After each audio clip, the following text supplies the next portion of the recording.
My name's Will Bates. I am one half of Fall on Your Sword, here to talk about the score to Lola Versus. I'm Phil Mossman, the other half of Fall on Your Sword.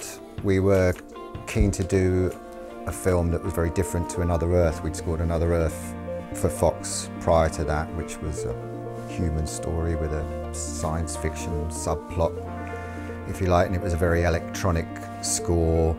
The importance of doing a romantic comedy for us, like after doing something that was essentially a science fiction movie, it just sort of changes the kind of vocabulary of what we're having to do, and it's like there's a different purpose to it almost. You still have to support the story and, you know, draw out characterization and all of that stuff, but it's important to not, you know, kill the comedy. That was something that we were very mindful of. Like, it couldn't be a sort of very emotionally dense score like Another Earth was. It had to be kind of a little lighter and weirdly more contemporary, and it was, you know, had to be a reflection of Lola's character and very kind of Brooklyn in a sense. So it was important to find her theme, and it was a little bit more of a, I don't want to say conventional, but it's slightly more kicking the ball around as two musicians rather than like trying to discover these sort of, you know, otherworldly textures.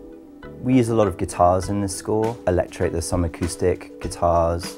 I guess the instrumentation of it is more like a sort of band combo. It's really just the two of us playing all the instruments in it, but the choices are very influenced by the neighborhood that we live in, I guess. And there's like some synths that are in it that are actually designed by people in the neighborhood. They build these like really interesting little synths that we used a lot in the score.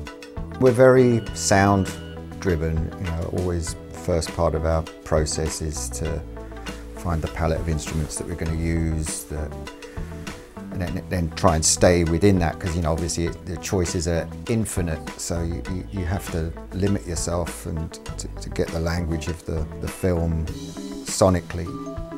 And then a lot of the times that sort of informs how we play, because we're both multi-instrumentalists, you know, more proficient on some than others. So, I mean, Will's learnt to play what's this again? It's a flugelhorn. A flugelhorn. Yeah. Specifically for this film. The 6 notes that I play really well, but yeah, I don't really stretch outside of those. So, you know, but you know, sometimes it's charming if there's a little bit of wonkiness. I think we'd love to do something with a little bit, I don't know, a grander scope. You know, we've done a lot of fantastic smaller films, and to do, I'd love to get behind a podium and have an orchestra in front of me. You know, that's kind of a dream eventually. I think doing like a Western is something that we talked about. Yeah, a lot. I'd love to do a Western. Like a Foy's Western, that would be awesome. Tarantino's just done one, isn't he? Yeah, put in a good word.